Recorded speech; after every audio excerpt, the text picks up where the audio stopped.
Video में हम देखेंगे halo alkane and hello Erin का पार्ट 2। इससे पहले हमने पार्ट 1 का वीडियो बना दिया है, आप सब नहीं देखें तो जाकर डिस्क्रिप्शन बॉक्स में देख सकते हैं। इसी के आगे से कंटिन्यू है, उसमें हमने फॉर्मेशन ऑफ हेलो एल्केन और हेलो हेरिन का नहीं, अभी फॉर्मेशन ऑफ हेलो एरिन अब बताएंगे। लेकिन फॉर्मेशन ऑफ हेलो एल्केन कैसे अल्कोहल से थाइनिल क्लोराइड से रिएक्शन करके और फास्फोरस ट्राईहेलाइड और फास्फोरस पेंटाहेलाइड और जितने भी फॉर्मेशन है, और हेलो एल्केन का हाइब्रिडाइजेशन sp3 होता है और हेलो एरिन का sp2 होता है। तो हेलो एल्केन में जो होता है वो 4 सिग्मा बॉन्ड होता है और हेलो एरिन में 3 सिग्मा बॉन्ड। यहाँ पार्ट 1 में जाकर देख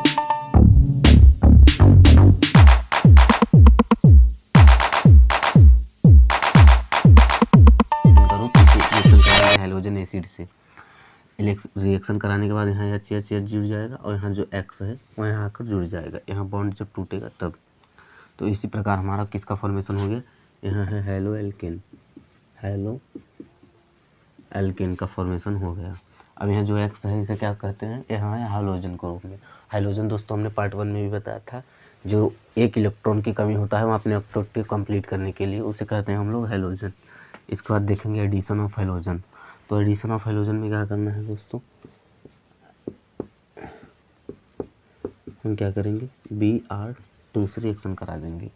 जब Br2 से रिएक्शन कराएंगे तो एक Br इधर जुड़ जाएगा, इसे तोड़ दीजिए, एक Br यहाँ जोड़ देंगे, एक Br यहाँ जोड़ देंगे, H 1 2 3 4,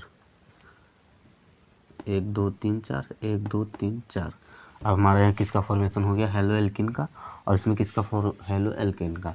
इसके बाद हम देखेंगे कि हाइड्रोजन का एक्सचेंज करके कैसे हमारा हेलो एल्केन का फॉर्मेशन। तो अब हम लोग देखेंगे कि हाइड्रोजन एक्सचेंज से कैसे फॉर्मेशन होता है हेलो एल्केन का। तो हाइड्रोजन एक्सचेंज माने दोनों हाइड्रोजन है आयोडीन, और यहाँ जो एक्स माने Cl ले सकते हैं या Br। एक्स बराबर हम क्या क्या ले सकते हैं, Cl या Br। तो यहाँ Cl या Br दोनों ले सकते हैं। तो यहाँ जो हाइड्रोजन है यहाँ सोडियम के साथ जुड़ जाएगा, और इसमें जो हाइड्रोजन है इसमें जो आयोडीन है वह इसके साथ जुड़ जाएगा। तो यहाँ क्या बनेगा, एल्किल आयोडाइड। एल्किल आयोडाइड का यहाँ फॉर्मेशन होगा, और यहाँ सोडियम के साथ हाइड्रोजन जुड़ जाएगा। तो क्या हुआ दोस्तों, इसमें जो RX है माने इसे अगर हम Cl लिखें तो क्लोरीन मीथिल क्लोराइड हो जाएगा, और इसे सोडियम आयोडाइन। तो यहाँ बनेगा मीथिल आयोडाइड, और यहाँ बनेगा क्या, सोडियम क्लोराइड। यहाँ क्या बनेगा, सोडियम क्लोराइड।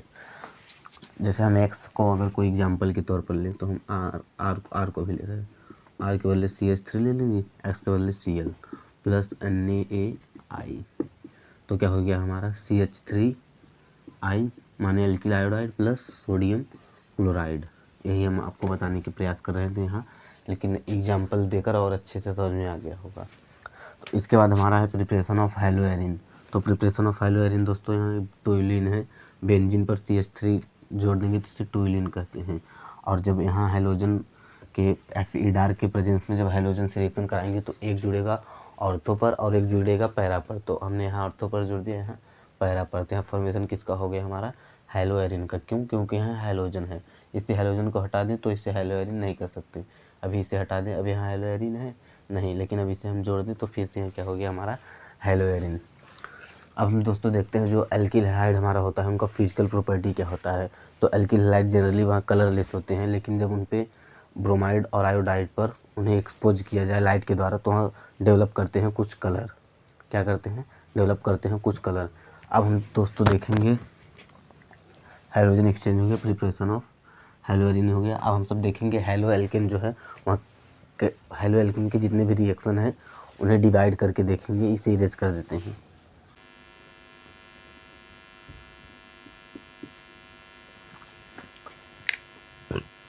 तो दोस्तों हम सब देखेंगे केमिकल रिएक्शन जो होता है हेलो एल्केन में 3 में डिवाइड होता है। सबसे पहला हो गया न्यूक्लियोफिलिक सब्स्टिट्यूशन रिएक्शन, और दूसरा हमारा हो गया दोस्तों एलिमिनेशन रिएक्शन, और तीसरा रिएक्शन विथ मेटल। तो सबसे पहले न्यूक्लियोफिलिक सब्स्टिट्यूशन रिएक्शन देखते हैं। न्यूक्लियोफिलिक सब्स्टिट्यूशन रिएक्शन में क्या होता है, जो न्यूक्लियोफाइल होता है वह दूसरे न्यूक्लियोफाइल को रिप्लेस कर देता है इसमें से। जैसे अभी न्यूक्लियोफाइल है, इस न्यूक्लियोफाइल को रिप्लेस करके यहाँ पर आ जाता है और यहाँ अलग हो जाता है। जब यहाँ अलग हो जाता है तो इसका नाम होता है लिविंग ग्रुप। इसका हेलोजन का नाम हो जाएगा लिविंग ग्रुप, Nu+X। यहीं से क्या कहेंगे, जब इसमें से हट जाएगा तो इसे का नाम होगा लिविंग ग्रुप। अब जो हमारा केमिकल रिएक्शन होता है डिवाइड होता है 2 में।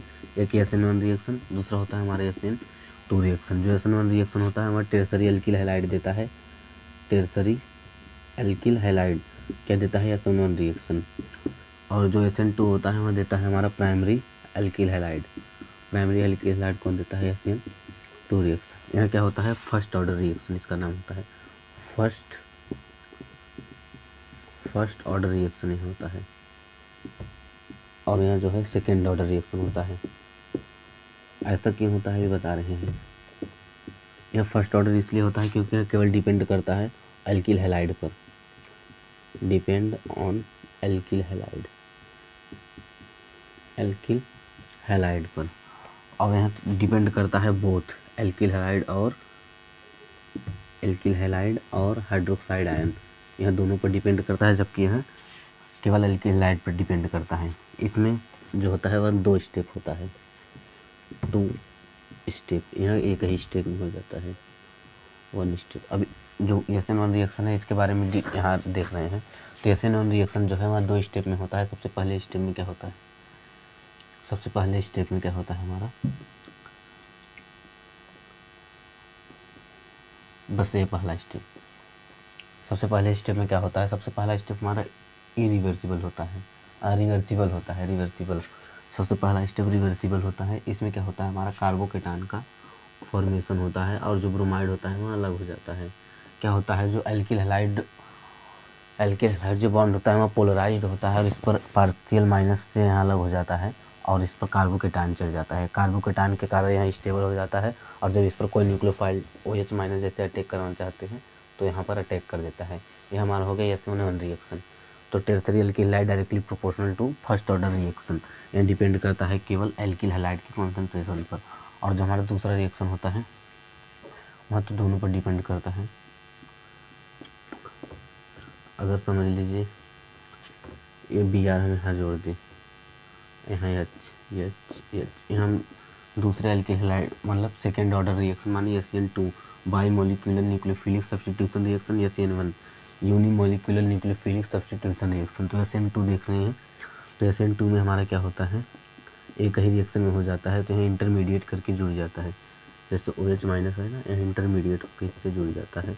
और Br तब तक इसे कहते हैं ट्रांजिशन स्टेट या इंटरमीडिएट ट्रांजिशन स्टेट।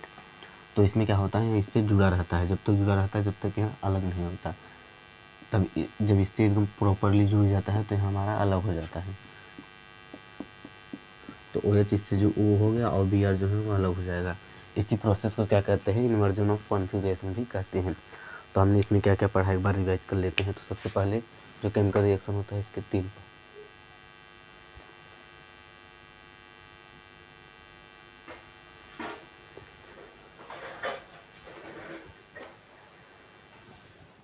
क्या क्या पढ़ा आप तब तक रिवाइज कर लेते हैं। जो न्यूक्लियोफिलिक सब्स्टिट्यूशन रिएक्शन में 2 रिएक्शन होते हैं, एक SN1 रिएक्शन एक SN2। SN1 रिएक्शन जो होता है वह फर्स्ट ऑर्डर रिएक्शन होता है क्योंकि वह डिपेंड करता है केवल एल्किल हैलाइड पर, ना कि हाइड्रोक्साइड आयन पर। और जो हमारा SN2 रिएक्शन होता है वह सेकेंड ऑर्डर रिएक्शन होता है और वह डिपेंड करता है एल्किल हैलाइड और हाइड्रोक्साइड दोनों पर। और जो हमारा सेकेंड ऑर्डर रिएक्शन होता है वह केवल एक फर्स्ट ऑर्डर रिएक्शन होता है और एक ही स्टेप में हो जाता है। और जो हमारा SN1 रिएक्शन होता है फर्स्ट ऑर्डर रिएक्शन होता है और 2 स्टेप में होता है। ठीक है, इसके बाद हमने देखा कि जो यह 2 स्टेप में हो गया इसका कैसे कार्बोकेटान का फॉर्मेशन हुआ, फिर इस पर न्यूक्लियोफाइल से अटैक करवा गया। पहले स्टेप में कार्बोकेटान का फॉर्मेशन, दूसरे स्टेप में न्यूक्लियोफाइल का अटैक। लेकिन SN2 में क्या हो रहा था, Br और इसमें इंटरमीडिएट बन जाएगा। जब तक यह इससे जुड़ नहीं जाएगा तब तक इसे छोड़ेगा नहीं। जब यह इससे जुड़ जाएगा पूरी तरह से तो Br जो है उसे छोड़ देगा। इसी प्रोसेस को कहते हैं इन्वर्जन ऑफ कॉन्फिगरेशन। तो SN2 रिएक्शन में यह था और इसका जो SN1 है इसका C एसिटिक एसिड और H2O में होता है SN1 रिएक्शन।